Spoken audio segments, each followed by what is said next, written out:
이강인 선수의 파리 생제르맹 데뷔전이 점점 더 가까워지고 있는데 아마도 한국 시간으로 7월 22일 토요일 새벽 2시에 있는 르 아브르와의 파리 생제르맹 프리시즌 첫 번째 경기에 이강인 선수가 나올 가능성이 매우 높습니다. 왜냐면 이강인 선수의 기존 일정은 다음 주 월요일에 6월 A매치에 참가한 선수들과 함께 훈련 캠프에 참가한다 였는데 이강인 선수가 일주일 빠르게 지난 화요일부터 훈련 캠프에 참여를 하고 있거든요. 이거는 이강인 선수가 다른 선수들보다 조금 더 빠르게 훈련을 시작하면서 몸 상태를 끌어올릴 수 있다는 뜻이고, 다음 주에 합류를 하는 선수들은 5일밖에 훈련을 할 수 있는 시간이 없는 상태죠. 그러다 보니까 비교적 훈련에 빠르게 참여를 해서 몸 상태를 끌어올리고 있는 이강인이 아마도 프리시즌 첫 번째 경기에 선발로 나올 가능성이 매우 높다라는 생각이 들고요. 그렇다면 이강인 선수가 첫 번째 경기에서 어떤 위치에서 뛸까? 이걸 한번 살펴봐야 될 텐데, 아마도 이강인 선수가 오른쪽 측면에 뛸 가능성이 높다고 할 수가 있겠습니다. 일단 프리시즌은 선수를 여러 위치에서 실험한다 라는 개념도 있지만, 어찌됐든 감독이 선수를 이번 시즌에 어떻게 쓸 건가를 고민하는 자리거든요. 그러다 보니까 이 선수를 다음 시즌에 주로 기용할 위치에 먼저 기용해 볼 때가 많아요. 예를 들면 최근에 있었던 맨유 경기에서 마운트가 좌우 측면, 중앙 미드필더 다 뛸 수 있는 선수인데, 테나하 감독이 마운트를 왼쪽 중앙 미드필더, 다음 시즌 마운트가 뛸 위치에서 고정을 해놓고 출전을 시켰거든요. 그런 것처럼 이강인 선수가 아마도 약간 오른쪽에서 뛰지 않을까 싶은데, 왜 그러냐면 특히나 지금 현재 이강인 선수와 함께 프리시즌에 참여하고 있는 선수가 솔레르와 우가르테가 있습니다. 이제 그러다 보니까 중앙 미드필더 라인에는 나올 수 있는 선수들이 있고요. 그리고 오른쪽 측면에는 아센시오가 이강인 선수의 경쟁자잖아요. 그런데 아센시오는 6월 A매치를 치른 선수이기 때문에 다음 주 월요일부터 훈련에 참여하기로 되어 있어요. 그러다 보니까 당연히 아센시오는 훈련을 얼마 못했기 때문에 경기에 나올 수 있는 컨디션이 충족되지 않을 수가 있습니다. 약간은 나오겠지만. 그래서 현재 프리시즌에 참여하고 있는 명단을 보면 오른쪽 측면 공격수가 없는 상태예요. 그래서 이강인 선수가 다음 시즌에 많이 나올 수 있는 오른쪽 자리에서 아센시오도 훈련에 늦게 참여하고 하다 보니까 오른쪽 자리에 나올 가능성이 매우 높다라고 할 수가 있겠고, 상황에 따라서는 우가르테가 수비형 미드필더를 볼 수 있기 때문에 이강인 선수가 왼쪽 중앙 미드필더로도 나올 수가 있습니다. 이것도 이제는 이강인 선수가 다음 시즌에 뛸 수 있는 위치라고 할 수가 있겠는데, 기본적으로 이강인 선수의 이제 가장 큰 장점은 왼쪽, 오른쪽, 중앙 미드필더, 그리고 중앙 미드필더에서도 왼쪽과 오른쪽 자리를 모두 소화할 수 있는 선수죠. 그러다 보니까 어떤 위치든 이강인 선수가 뛸 수 있다는 장점이 있어요. 그런데 다음 시즌을 생각해보면 음바페가 다음 시즌에 이적을 할 수도 있거든요. 그러면 음바페가 빠지면 왼쪽 자리가 비게 되죠. 그러면 이강인 선수가 왼쪽 라인에서도 기용될 수 있다는 걸 어느 정도는 염두에 둘 수가 있습니다. 왜냐면 음바페가 나간 다음에 왼쪽 측면 공격수를 영입할 수도 있지만, 이제 오른쪽 측면 공격수를 영입할 수 있는 가능성도 있거든요. 실제로 지금 바르셀로나의 덴벨레 이야기가 나오는데, 덴벨레는 왼쪽보다 오른쪽에서 더 잘하는 선수거든요. 그러면 이강인 선수가 사실 왼쪽과 오른쪽 어떤 곳에서 뛰든 퍼포먼스가 그렇게 달라지지 않는 선수라서 왼쪽에 기용될 수 있는 가능성도 어느 정도 생기게 되는 거죠. 이제 그런 걸 생각해보면 이강인 선수가 왼쪽 라인에서도 기용될 수 있는 포인트가 있는 건데, 더군다나 프리시즌 첫 번째 경기는 네이마르가 경기에 나올 수가 없습니다. 네이마르가 지금 훈련 캠프에 참여를 하고 있긴 한데, 지난 시즌에 수술을 한 이후에 아직까지 회복 단계에 있는 상태예요. 그러다 보니까 네이마르가 프리시즌 그리고 다음 시즌 초반까지 못 나올 수도 있다는 이야기가 나오고 있거든요. 이제 그러다 보니까 네이마르가 없게 되면 왼쪽 라인에서 뛸 수 있는 플레이메이커가 당연히 없어지는 상태죠. 그래서 시즌 초반에도 이강인 선수가 실제로 왼쪽에도 나올 수가 있습니다. 그러다 보니까 혹시나 엔리케 감독이 시즌 초반을 생각을 해서 이강인을 왼쪽 중앙 미드필더에 배치하거나 한 칸 올려서 왼쪽 측면 공격수로 배치하는 것도 생각해볼 법하다. 왼쪽 측면 공격수로 기용하는 것도 이번 프리시즌 첫 번째 경기에 나올 수 있는 경우의 수 중에 하나다 라고 할 수가 있겠고요. 여기에 더해서 이 파리 생제르맹도 단순히 프리시즌 뿐만 아니라 시즌을 진행하면서 이강인을 왼쪽에 써야 되는 이유가 있습니다. 이제 어떤 게 있냐면 이강인 선수의 크로스는요, 이 파리 생제르맹에 있는 모든 선수들 중에서 특별하거든요. 라리가에서도 당장 이강인 선수가 지난 시즌 크로스 성공 횟수가 라리가에서 세 번째로 많은 선수였어요. 이강인의 이 왼발 크로스는 그 키가 큰 선수가 박스 안에 있기만 한다면 정말 치트키라고 할 수가 있거든요. 그래서 뭐 마요르카에서는 이강인 크로스, 무리키 헤더 이 득점 패턴으로 사실 마요르카가 라리가에서 9위라는 호성적을 기록할 수 있었던 것이었고, 우리 국가대표팀도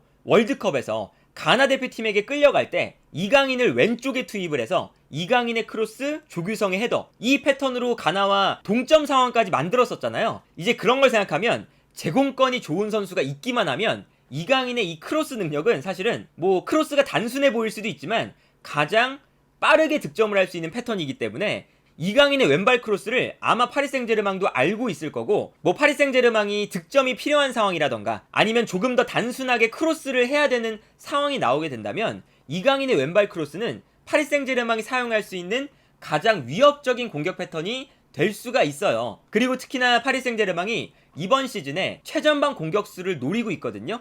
아마 영입이 어떠한 형태든 이루어질 가능성이 큰데, 뭐 무안이라던가 오시멘이라던가 곤살로 하무스라던가 지금 나오고 있는 이름들을 보면요, 어쨌든 제공권이 강한 선수들이 거론되고 있습니다. 왜 그러냐? 그동안 음바페, 네이마르, 메시 이렇게 최전방에서 버텨주는 선수가 없이 파리 생제르맹이 늘상 경기를 했기 때문에 약간의 9번 공격수에 대한 아쉬움이 있었어요. 그러다 보니까 이번 시즌에는 분명히 체격 조건이 좋은 9번 유형의 공격수를 영입할 가능성이 크죠. 그렇다면 키가 큰 선수가 박스 안에 있는데 이강인의 크로스를 사용하지 않을 이유가 전혀 없거든요. 그래서 이강인 선수가 왼쪽 측면에도 기용될 수 있다는 걸 생각해보면 프리시즌 매치에서 이강인을 왼쪽에 기용하는 것도 아마 엘리케 감독이 고민을 하고 있을 거다라는 생각이 들고요. 그리고 기본적으로 엘리케 감독이 좌우 측면에서 빠르게 올라가서 크로스를 올려주거나 컷백을 할 수 있는 그런 자원들을 원하거든요. 스페인 대표팀을 생각을 해봤을 때 물론 이강인 선수가 뭐 정말 스피드를 통해서 측면을 막 무너뜨리고 마치 지금 파리 생제르맹에 있는 하킴이나 누누 멘데스처럼 오버래핑을 빠르게 가져가는 그런 유형의 선수는 아니긴 하지만 어쨌든 왼쪽 측면에서 직선적으로 올라가는 플레이를 지난 시즌 마요르카에서 보여주기도 했고, 크로스 능력은 워낙에 출중하니까 왼쪽 측면에서 경기장을 넓게 쓰는 역할을 이강인 선수에게도 뭐 충분히 부여할 수 있는 여지는 있다 라고 할 수가 있겠고, 그리고 엘리케 감독이 월드컵에서 크로스에 대한 문제점을 아마 뼈저리게 느꼈을 거예요.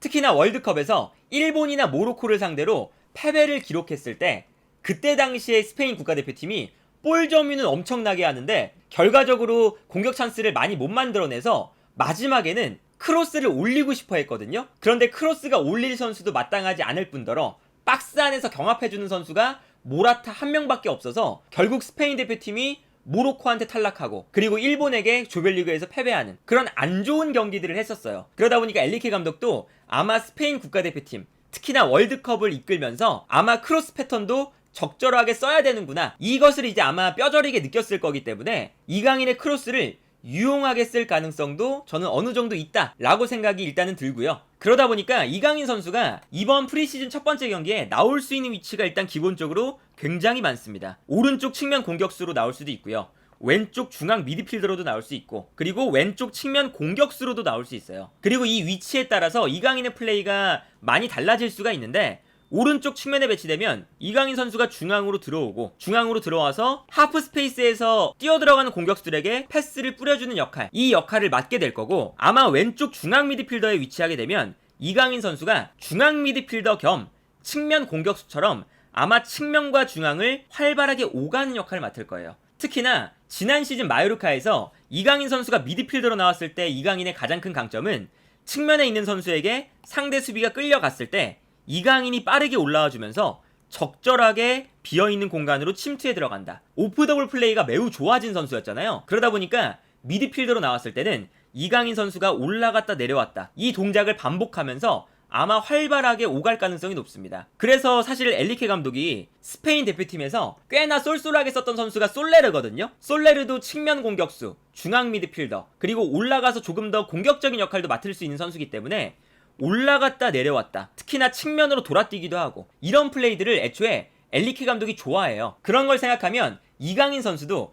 스페인 국가대표팀에서 엘리케 감독이 솔레르를 썼던 것처럼 왼쪽에서 측면과 중앙을 오가기도 하고 중앙으로 내려와서 중원 싸움에 가담해주기도 하고 전방으로 침투해 들어가면서 공간 침투도 하기도 하고 이런 역할로 아마 미드필더 라인에 이강인과 솔레르 이 두 명의 선수를 활용할 가능성도 있고요. 그리고 이강인 선수가 왼쪽 측면에 배치가 된다면 왼쪽 측면에서 당연히 조금은 더 직선적으로 올라와서 크로스를 올려주는 이러한 역할을 맡을 수도 있다 라는 생각이 들고, 아마도 근데 제 생각에는 이강인 선수가 오른쪽에 나올 가능성이 크다는 게, 일단 오른쪽 측면에서 뛸 수 있는 아센시오가 다음 주 토요일까지 경기에 나올 수 있는 몸 상태가 준비가 안 될 가능성이 크고요. 그리고 결정적으로 네이마르가 없기 때문에 파리 생제르맹이 경기를 할 때 중앙에서 플레이메이킹 혹은 찬스 메이킹을 할 수 있는 선수가 지금 명단에 없거든요. 물론 이제 다음 주 월요일부터는 비티냐, 베라티 등등등 여러 주전 선수들이 합류를 하긴 하지만 네이마르처럼 찬스 메이킹에 뛰어난 선수가 없어요. 그러다 보니까 아마도 이강인 선수가 오른쪽 측면에 뛰면서 중앙으로 들어와서 네이마르가 있던 찬스 메이킹 내지는 공격 전체를 주도하는 역할을 아마 이강인 선수가 어느 정도 수행하지 않을까라는 생각이 들고요. 그렇게 되면 이강인 선수가 파리 생제르맹의 공격을 이끌면서 지휘를 하는 모습을 프리시즌 첫 경기부터 볼 수도 있지 않을까라는 생각이 드네요. 그리고 이강인 선수가 첫 번째 경기에서 어떤 위치에서 뛰느냐 이거를 이제 지켜보는 것이 아마 다음 시즌 이강인 선수의 플레이를 지켜보는데 아주 큰 관전 포인트가 되지 않을까 싶습니다.